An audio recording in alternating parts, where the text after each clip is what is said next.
5th day ng OJT sa aming LCR City Hall, July 9, 2025. 5th day na, pagdating ko sa office, scanning agad. This time naman, ang ini-scan ko is yung mga in-encode na death certificates. But starts in early 2025. And natatandaan ko naka 180 papers ata ako buong araw.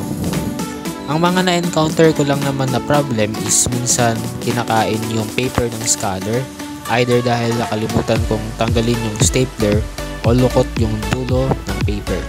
Kasi nag-work siya medyo similarly sa printer ng mga nasa bahay. Pero tinuruan naman ako anong gagawin kung sakaling ganun.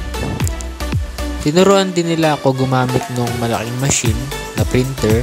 Nasanay kasi ako sa maliit lang. Dito may pinipindot pa sa screen, tapos may mga proper na paglagay ng papel depende sa size at orientation. Advantage lang is sobrang bilis yung pagprint, no? Pang heavy duty siya. So minsan ako na nagpo-photocopy kapag may pumapasok sa loob. Tapos birthday pala ni Ma'am Cha. Kaya pala sabi niya sa amin may magpapamerienda sa amin ngayon, kahapon. And ang wholesome lang kasi parang magkakapamilya na sila dito. Kumbaga, kilala na nila yung ugali ng lahat. Alam na nila yung mga ganap sa buhay ng bawat isa. So on. So, yun lang muna for today. Thank you.